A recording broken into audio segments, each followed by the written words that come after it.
All right, so our next speaker today is Professor Alexei Efros. And some of you might, in fact, recognize Alyosha. He was a graduate student here at Berkeley about 10 years ago. And after graduate school, he went off to the East Coast for a little while. And recently, we were able to get him to come back to Berkeley. And that's been really great. Alyosha works in computer vision, and in particular, he's spent the last few years developing new techniques for extracting structure from very large collections of internet images. Welcome, Alyosha. Thanks, everybody. So Manish said, let's talk about big data. And to me, big data, I really kind of, it touched my life early 2000s. And to me, it's synonymous with Google. So I was a grad student here, and instead of doing computer science, I was actually taking art history classes. And then we were talking about postmodernism. And then Google came out around the same time. And I said, my God, this is it. Google is it's the AI for the postmodern world, right? This idea that, you don't need to create anything anymore. You just look it up. It's already there. Somebody already done it, right? That was really kind of inspiring to me. And what I really liked was this little feature which was part of Google back in the old days of spell checking, right? So you type in, climb stairs, for example, and you misspell climb, right? And it tell you, did you mean climb stairs with a B, right? Well, that by itself is not that exciting. Any in Microsoft Word can do that as well. But then you type in climb and punishment, the same misspelling. And suddenly it's as if Google has read Dostoevsky, right? And I thought, wow, this is so cool. I was working in computer vision. So I wish I could do this for visual data, right? And that kind of got stuck in my head, and I thought, this would be so good. And so, there is the big data story is the story of this good news, right? The good news is that really stupid algorithms plus lots and lots of data gets you this unreasonable effectiveness. And the lots of data bit, well, we have a lot of data, right? This data deluge. But if you think about it, what's the biggest big data? It's visual data, right? It's all these images and videos that we're getting bombarded with. These crazy statistics. 72 hours of videos posted on YouTube every minute, and most of them are of cats. All this. So the Cisco apparently claims that soon 90% of web traffic is going to be visual data, right? Cats just running around, and right. In fact, one could argue that actually this data is already maybe too big for humans, because there is a beautiful little website I recommend to you. It's called PetitTube. It's basically a very simple idea. They basically show you go there and they show you a random video that has exactly 0 views. So they show you something that has never been seen by a human being before, and it's kind of self-destructive, because once you see it, it has 1 view, so it goes off, right? And this thing is never going to become empty, because there is just so much data, right? So Pietro Pirona called this the digital dark matter of the internet. The visual data, it's just sitting there, right? Nobody has really seen most of it. We don't know how to access it, how to index it, how to even reason about it, right? And this is the kind of place where something like data analytics, data mining should be useful. And you can see that there is big data analytics has been useful in many different domains, and there is one thing missing, right?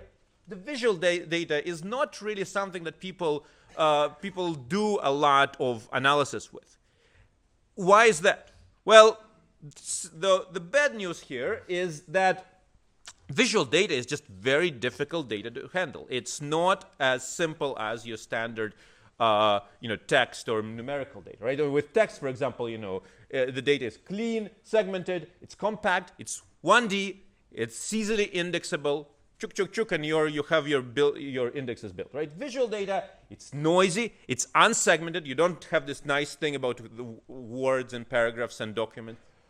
It's high entropy. It's two-dimensional, three-dimensional, sometimes it's four-dimensional. LoRa's data is, I don't know, six-dimensional, right? It's nasty. And even the simplest thing, the kind of this thing you get taught in beginning programming class, the equal, right? Are those two things the same or not? In text, no problem, right? Hamming distance will get you somewhere. In Euclidean distance, in numerical vector data, Euclidean distance. In appearance, okay, you can compute distance between different pixel values, but what is the distance between those two? Nobody knows, right? And that actually is the big problem. That the fundamental issue here is that we don't know how to judge whether things are similar or different, and sometimes they're similar in some aspects and different in others.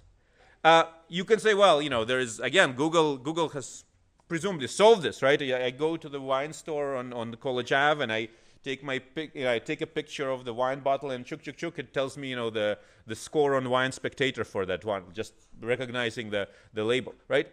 So that actually works pretty well for exact matching, when you exactly know what you're looking at. But if you're looking at something like real-world scenes, for example, I took this picture in Paris, Medici Fountain, and I thought I was very cool and artistic, and then I thought maybe other people have taken pictures of this place before. Let me check on my favorite Google image search. So I dropped it into Google, and indeed, I wasn't so original. And then I thought, but I can do this. I can take a picture that is more rare. So in Paris, it doesn't snow often, so this is actually a very rare view. I'm very proud of this picture. And I drop it in, and indeed, the matching results are not so great anymore. And then if you go and say, okay, how about a painting of the same place? Then it gets worse. and something like this is just really embarrassing, right? So it's, this is something that is not really solved. Even Google can't really claim to solve this issue. And so, I always like this quote from Borges, that the state of visual data processing is kind of like this quote from one of his short stories. It irritated him that a dog at 3:14 in the afternoon seen in profile should be indicated by the same noun as the dog at 3:15 seen promptly. My memory, sir, is like a garbage heap. So we're trying to see if we can somehow get some order in the garbage heap. And the simplest thing one can do, let's say if you have your data, and here we're represented by points in some high dimensional space. How do we improve visual correspondence if we don't know what a good distance metric? Well, the simplest thing to do is to just add more data, right? You just add more points, and then your distance metric is still bad, but you don't need that far to go. So your distances become smaller, and so that means that even the simple, stupid metrics that really aren't that great could still do something useful for us. And so I have a couple of examples of doing this in practice that kind of gets you this unreasonable effectiveness with basically very stupid algorithms. So here it's a work from a few years back in SIGGRAPH. So I wanted to get rid of this annoying objects in foreground. That's no problem. Go to Photoshop, get rid of them. But now I have a hole in the image. How do I make the image look nice? Well, all you need is 2 million other images. So you get 2 million other images, and you just basically just do a brute force search, find something that looks similar, and then once you do, a little bit of computer graphics magic, Poisson blending, and voila, you have something that works fine. So some other examples. You don't have like a view from your window. We'll make you a better one. Favorite beige got destroyed by construction. Never happened. Let's see kind of what's going on here. So here is another one. Crane. Let's get rid of the crane. Look at this, perfect. So this is actually kind of eerie how well this works, right? And so if you look under the hood, these are the kind of the nearest neighbors, the closest matches that it found. And if you look at the first one, look at this. This is really eerie, right? It's a different city, it's a different river, and it's so similar, right? So what's going on here?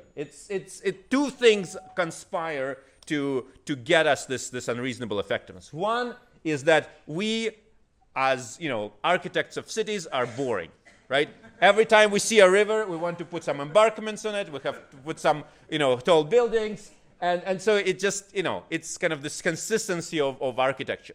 The other thing that helps us is we as tourists are also boring. We walk down across a river, we look right and say, oh wow, what a beautiful view. Let me take a picture. Says you and 10,000 other people, and you post it all on Flickr, and that's why that's why this works, right? So it's not this works all the time. The space of visual images is really, really huge, but if you kind of constrain your problem enough, you can get into this rich data regimes where you do have a lot of data just for these kind of reasons. And again, it's not something very fancy schmancy algorithmically. In fact, the reason this works is really very simple. So when we started this project, we thought, okay, we'll get a really, really big data set, 20,000 images, 100 times more than anyone before us. And we tried this, and these are the nearest neighbors for 20,000 images, and they don't look very good at all, right? And I was kind of depressed, and my then student James Hayes said, we still have a few weeks before the deadline. Let me just keep downloading. And so he downloaded, and then exactly the same algorithm with 2 million images, boom, started to work. So this data, as you haven't kind of gets to some point, the data starts kind of whispering in your ear softly. And this is kind of this sweet spot that everybody is looking for. One, kind of a little side note that data, especially I think in a lot of this cases, and especially in computer vision, data did not get enough of an appreciation, I think, until maybe very, very recently, because it's not as sexy as the algorithms or the features, right? So, for example, face detection, one of the early computer vision success stories. I'm sure people have heard of, say, Viola Jones. How many people have heard of Viola Jones face detector? Yeah, plenty, right? And so actually there are 3 papers that all won the Test of Time awards in face detection. They all came out about the same time, and they all used very different. Every one of these papers put an accent on some kind of algorithmic technique. The first paper was it's all about neural networks, but then people said, oh, that's kind of quaint and old style. Nobody's doing neural networks now in the in the 21st century, so that didn't really get much press. Then the second one was Schneiderman-Kanadi. They used the wavelet coefficients, and then the third one was, of course, Viola Jones, boosted cascades. Very different features, very different classifiers. But the performance was actually more or less the same. Schneiderman-Kanadi was a little bit better than the rest, but it basically was the same. And the hidden factor here was that all these 3 papers used more and better data. So they used positive data for the faces, and they also were the first to start using negative data for non-faces. And to me, that is actually kind of the secret sauce, not the particular feature or algorithmic choices that were used in this time, but really the access to a lot of data. And so, okay, once you have this thing that if you could get connection between an image and a lot of similar images from your data set, you can do all of these wonderful things with label transfers. Say if you have a whole bunch of metadata associated with your data set, then you can transfer some of this data, these labels, to the new image to understand what it is. And we did a little example of this with a project we called Im2GPS. You give us an image, we'll give you the GPS where it was taken. And it's, again, very, very simple. We just took our big data set. It had the GPS tags in it. And so we just looked at the nearest neighbors for each image and then made them all vote on the map of the world, and in this particular case, it was correctly guessed that it was supposed to. This picture was taken in Utah. So again, very very simple algorithms, but with the data you get this unreasonable effectiveness, and then we also kind of applied it to object detection, where we said, well, a standard object detector, all it tells you is, okay, there is a bus in this image. Okay, maybe there is a boundary box for where the bus is, but it's not. It somehow is not.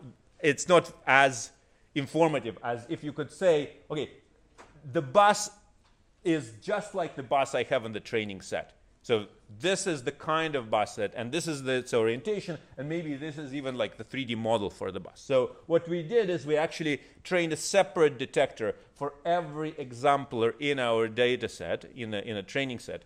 And then every exemplar kind of voted, basically shouted, oh, this bus looks like me, this bus looks like me. And then what you could get is much more consistent and much more informative detections, because you can get this correspondence with something that is in the training set, and we can kind of show off these correspondences so on the left is the detection, on the right is we painted the closest exemplar, and you can see that you're actually getting more than just, oh, this is a car. No, you say this is this type of car with this orientation, and you can get much more information, again, just from the data. And then you could also do starting to do this kind of googly type stuff, this prediction business, where you can say, well, I have labels for bicycles, but actually, if I happen to have other labels correlated with the bicycle, for example, I know that there is a label of a person on this bicycle, then for every detection, then I can actually predict, say, if this is a bicycle, then there should be a person, and it should be somewhere there. So this is this kind of Google-inspired, textual prediction now happening is in the visual data. And of course, what we want to do is we want to try to push this into data mining. So let me show a couple of examples of that. This is our kind of first foray into data mining, and I was very interested in the way that we humans perceive geographical space, right? People are really, really good at this. And it's not quite clear why, and it's not easy to explain in words. So here is a very simple example. Here are two images. One is of Paris and one is not. And let's see how well you guys do. So who thinks that this is a picture of Paris? Clap. That's not a clap. What about this one? Yeah, there you go. Okay, for extra brownie points, what is this picture of? London, right? Exactly. We are really good at this. We are surprisingly, and even though this is not like Big Ben or Eiffel Tower, this is just a random image from Google Street View, right? And so we have a way to somehow pick out these visual structures that often don't even have names, that tell us, oh, this looks Parisian, something about it. There is certain je ne sais quoi that makes it look like Paris, right? And so our goal was to basically try to discover these visual elements that somehow characterize a particular geographical location. And our hypothesis is that what we want to find these kind of elements in Paris that, they're frequent to occur in Paris, and they're discriminative. That is, they don't occur outside of Paris, right? So really, for those of you in text and databases, this is essentially TF-IDF, right? It's TF-IDF with an additional complication that we don't know what our words are. We don't know the features. So we need to do TF-IDF and find the features at the same time. So we need to do those two problems at the same time. And so we got some data for Paris, and we got a whole bunch of other cities as kind of the negative data set. We use Google Street View, which is great. We captured all of it, and then we say, okay, how can we find these terms, this kind of visual words that cluster together, things that represent the same thing? What we would really want is this kind of a set of visual patches that correspond to the same thing. What can we do? Well, we can try to do k-means, but then high dimensional data, thousands of dimensions, it just doesn't work. K-means basically bombs because it's trying to find some commonality in some of the dimensions, and it does find something. It's just not something that we are looking for here. So that is not really working. And so what we did was kind of in a way, much simpler and much more data-driven trick. We just said, well, let's just start with just a whole bunch of nearest neighbors, sample a whole bunch of patches, and find their nearest neighbors. And then for every nearest neighbor, we know which ones are in Paris and which ones are not. So green ones are in Paris, red ones are not in Paris. Let's just do the simplest thing. Let's just resort this long list so that we get the patches with the nearest neighbors mostly in Paris are at the top. So it's the same data resorted so that we have most of the nearest neighbors in Paris. So two things happen. One thing kind of obvious is that now the nearest neighbors are mostly in Paris. Well, that's what we sorted on, so that's to be expected. The other kind of more magical thing is that the nearest neighbors here are much better looking. So the clusters that it discovers are much more visually coherent, right? And the reason for this, you can think of it, is that there is, if you have something that's not coherent, then it's very unlikely that it's all not coherent, but all happens in Paris. Usually it's going to be like 50-50, right? Because it's just going to be random.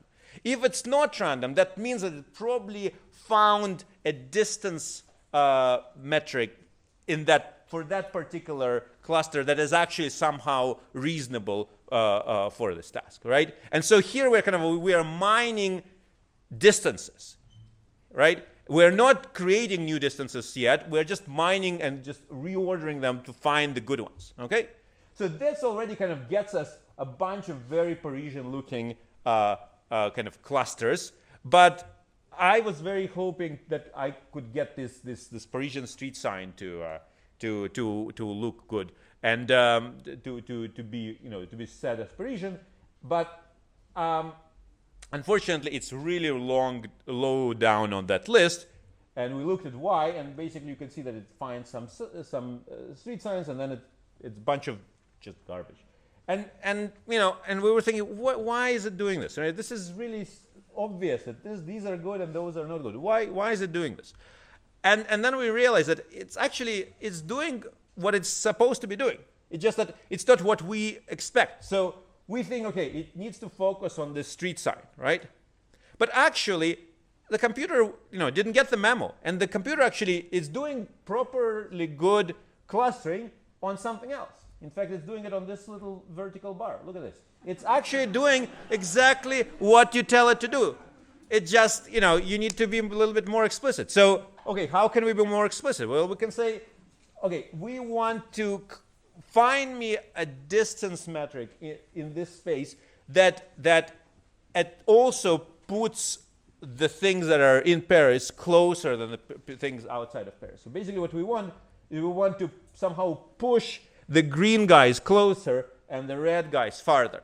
And when you try to do this is your classic, linear separation problem, right? It's essentially a classification problem. So we can use a classifier like an SVM, for example, and get ourselves you can think of it as basically a better notion of distance, a local distance metric, and then we can get this.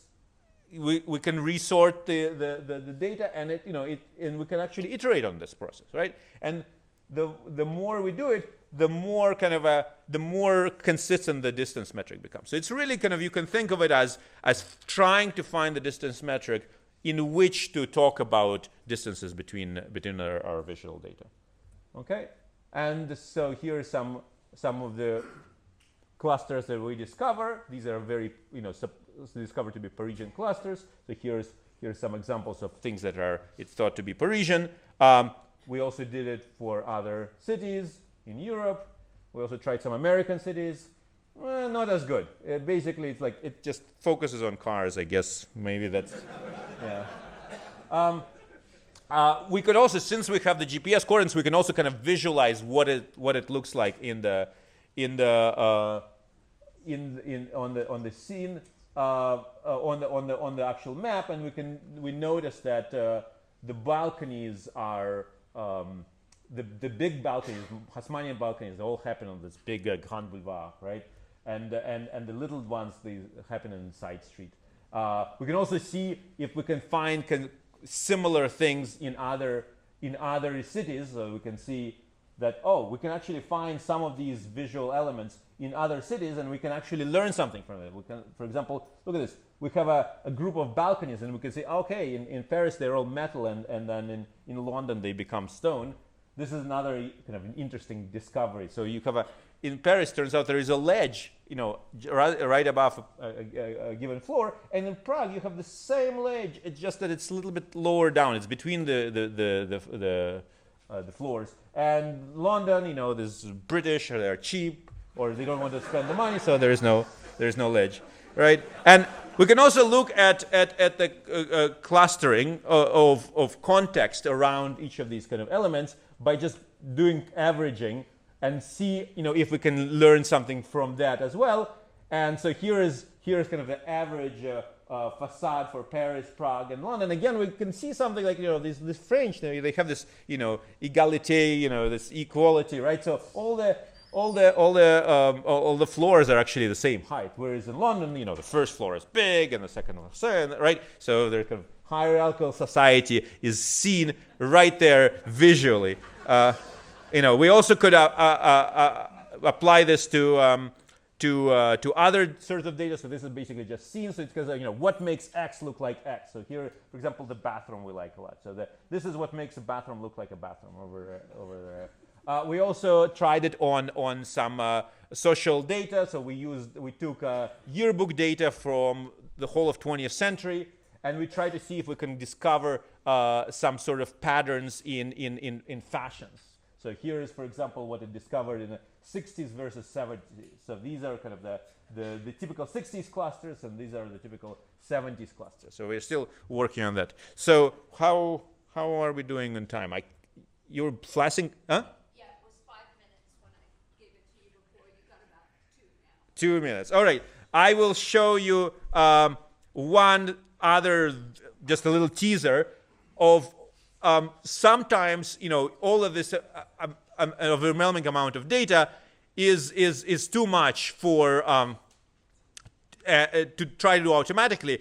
Maybe we can actually bring the user in the loop and see if the user can be helped in just trying to make sense of all of this overwhelming amount of data. And we take a cue from Sir Francis Galton, who was actually the first one to do this kind of average images, right? Taking a whole bunch of pictures on the same photographic plate, and then kind of trying to see if you can get something consistent out of it. And in fact, this has been used in contemporary art. For example, Jason Sullivan has this 100 Special Moments series, where he kind of takes 100 images, averages them together, and interesting things emerge. For example, it turns out, all the brides stand on the right of the groom. Who knew that, right?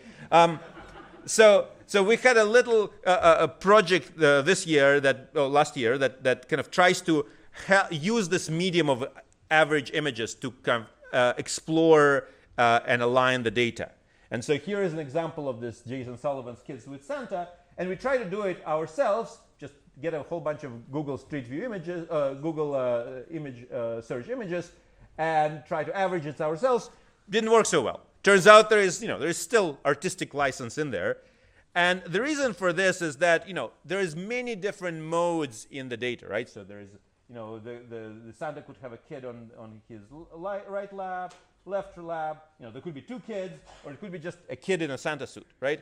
And so if you separate them, then you could actually get a better representation of the data. But again, you also have to deal with the alignment. And so if you align them, then you can actually get something that can get you some understanding about this data. And so basically our idea was the following: get a whole bunch of images of something, some theme, compute an average image. Well, that's just, this is just image averaging standard formula. We can rewrite it as a weighted average with all the weights being equal. And now our idea is to allow the user to make edits on the average image. So you make edits on the average image directly, and that propagates to changing the weights on the constituent images, which in turn recomputes the average, right? So basically you can have this kind of a feedback, interactive feedback, where you're kind of using the average image as the interface behind which this huge amount of visual data is sitting. And somehow doing this average, you kind of try to get something out of it. And we can also add alignment so that you can get it even better. And I'll just show you maybe like one example of the interface. So it's kind of you can use different types of brushes to get this effect. And let's see if I can show you another one. So this is a color brush, so you can paint black on the eyes, and you get images of people with dark glasses. And of course, have to have some Paris. So here is a Eiffel Tower. So we kind of refine it, and then we say, how does it look at night? And we can just paint the sky black and see how, basically retrieve images of the Eiffel Tower at night, something like this. And I have more things on the web, but I think I should stop here. Thank you very much.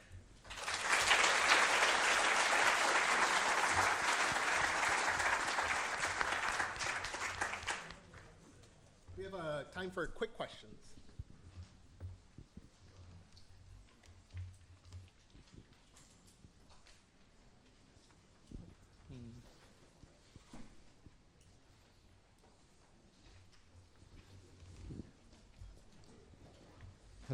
Hello. Yeah. So you showed the image of the house tag, and you are not able to clearly classify which are with it and without it. So do you use weighted pixels, such as so most of the pictures are photos are centered. So suppose we are taking an image of a person. We place that person in the center of the photo. So what I personally think is the center must be weighted high.